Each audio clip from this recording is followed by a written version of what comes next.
ব্রহ্মাদেব তার নিজের শরীরটা দিয়ে দ্বিখণ্ডিত করে দিয়েছে।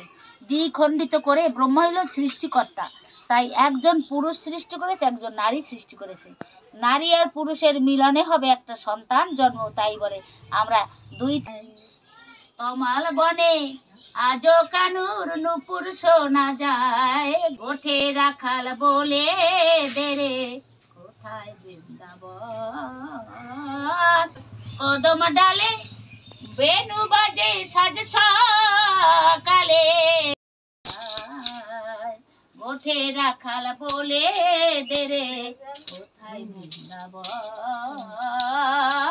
কোথায় বৃন্দাবন। আমাদের বাড়ির ভোলু শুয়ে শুয়ে ভাগবত গীতা পাঠ শুনছে। দেখুন, ওষুধের মধ্যেও ভক্তিভাব আছে। রাধারানী শ্রীকৃষ্ণ কিছু বলছে, ওই তো শুরু হয়েছে।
বলো শ্যাম চলিতে চরণ ধুলায় ধূসর হবে, আর যদি বলো শ্যাম চলিতে চরণ ধুলায় ধূসর হবে, তোমার ব্রজ গোপী নয়ন জলে চরণ ধোয়াবে, তোমার ব্রজ গোপী নয়ন জলে চরণ ধোয়াবে। একবার বুঝে চলো ব্রজেশ্বর দিন কয়েকের তরে, একবার বুঝে চলো ব্রজেশ্বর দিন কয়েক, তোমার ব্রজ গোপী অঞ্জলি অঞ্জন নমস্তে, একবার ব্রজেশ্বর দিন কয়েক। যদি বলো শ্যাম যমুনায় গান কেমনে, শ্যাম সাজে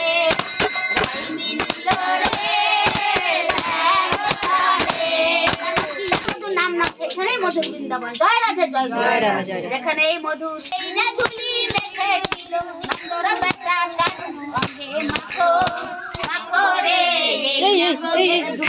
অঙ্গে মাখো মাখো রে, এই না মধুর আর ময়ূরা কয় ময়ূরী। রাধে রাধে।